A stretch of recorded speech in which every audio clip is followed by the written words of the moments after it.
अस्सलाम वालेकुम फ्रेंड्स, तारीख में जब भी इस्लाम को कोई ख़तरा दरपेश आया, चाहे वो दुश्मनान इस्लाम हो या किसी आइडियोलॉजी से हो, हमने देखा कि काफ़ी ऐसी पर्सनैलिटीज़ आई जिन्होंने ना कि इस चीज़ को रोका बल्कि एक न्यू वे ऑफ लाइफ दिया। आज हम बात करने वाले हैं ऐसे एक पर्सनैलिटी के बारे में जिनका नाम है हज़रत मुजद्दिद अल-अफ़सानी। अगर इनकी अर्ली लाइफ की बात करें तो हज़रत मुजद्दिद अल-अफ़सानी का जो असल नाम था शेख अहमद सिरिंदी। हज़रत शेख अहमद सिरिंदी का जो जन्म हुआ वो जून 26 को 1564 में सिरिंद के इलाके ईस्ट पंजाब में हुआ। दोस्तों, इन्होंने अपनी अर्ली एजुकेशन हासिल की, सिरिंद से अर्ली एजुकेशन हासिल की और सियालकोट से वहाँ से भी अर्ली एजुकेशन हासिल की। दोस्तों, छोटी एज में इन्होंने कुरान शरीफ को याद किया, हदीस को और जो तफसीर को भी इन्होंने याद कर लिया था।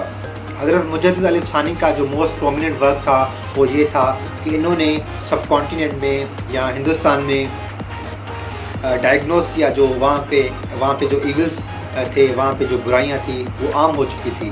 उस वक्त जो बुराइयाँ आम हो रही थी, वो अकबर का दीन इलाही था, वो वहाँ पे मतलब प्रिवेल कर रहा था, जो आगे चल के न्यू जनरेशन के लिए ख़तरा साबित हो रहा था। इसलिए हज़रत मुजद्दिद अल-अफ़सानी ने खुल के उस चीज़ का खुल के इनकार किया और कहा कि दीन इलाही से मतलब जो आने वाली जनरेशन है वो काफ़ी मुतासिर होंगी। इनका जो दूसरा काम था वो ये था कि शरिया की अथेंटिसिटी को ना मानना और इस्लामिक ज्यूरिस्प्रूडेंस को रियल नॉलेज ना समझना। ये जो इविल्स थे वो हिंदुस्तान में प्रिवेल कर रहे थे। हिंदुस्तान में उस वक्त अकबर ने जो मुग़ल एम्परर था अकबर द ग्रेट, उसने अपने आप को कुछ टाइटल दे दिए थे, जैसे मुजद्दिद आज़म और इमाम अदल। अकबर के इस रिलीजियस डॉगमेटिक सिस्टम ने जो हिंदुस्तान के मुस्लिम थे उसको बहुत अफेक्ट किया। शेख अहमद सिरिंदी ने मुस्लिम सोसाइटी के रिफॉर्म्स के लिए काम करना शुरू कर दिया। शुरू में हज़रत शेख अहमद सिरिंदी के लिए ये बहुत मुश्किल था क्योंकि वो एक अकेले थे जो इस बात को मतलब प्रोपेगेट कर रहे थे। फ्रेंड्स, इंडियन सोसाइटी में रिफॉर्म्स लाना इतना ईजी नहीं था क्योंकि वहाँ पे ऑलरेडी दीन इलाही भी था और बहुत सारे दूसरे फैक्टर्स भी थे जो अफेक्ट कर रहे थे मुस्लिम सोसाइटी को। दोस्तों, उसके बाद जो हज़रत मुजद्दिद अल-अफ़सानी का जो एम था, वो गोल था, वो ये था कि इंडियन मुस्लिम्स को अन इस्लामिक प्रैक्टिस से आज़ाद किया जाए और आहिस्ता आहिस्ता ये बात लोगों को भी समझ में आने लगी।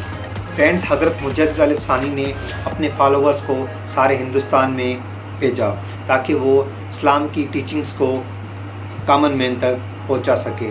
फ्रेंड्स, जो हज़रत मुजद्दिद अल-अफ़सानी के जो फॉलोअर्स थे उन्होंने उनका जो मैसेज था वो इत्तिहाद सुन्नत था, जिसका मकसद ये था कि सब सुन्नत के मुताबिक चलें और उनके जो उनके सरमन होते थे उनमें वो हमेशा उनमें होली प्रॉफिट सल्लल्लाहु अलैहि वसल्लम की बात करते थे।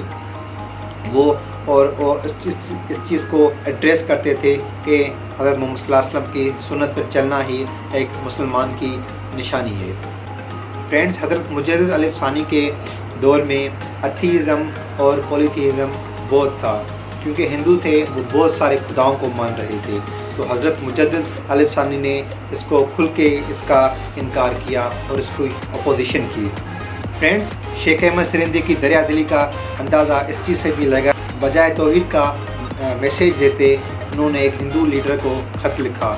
ख़त में उन्होंने ये लिखा कि जो राम और लक्ष्मण था और उसके जैसे दूसरी पर्सनैलिटीज़ हैं जिनकी हिंदू पूजा करते हैं, वो सब खुदा की बनाई हुई तख्लीक हैं।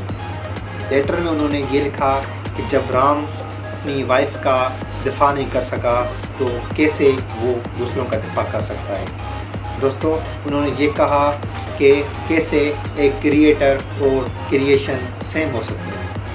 फ्रेंड्स, शेख अहमद सिरिंदी हिंदुस्तान के अवाम में बहुत मकबूलियत पा चुका था क्योंकि उसकी तालीमात दिन ब दिन लोगों के शऊर में आना शुरू हो गई। लेकिन उसके प्राइम मिनिस्टर उस वक्त प्राइम मिनिस्टर था वो जहांगीर था।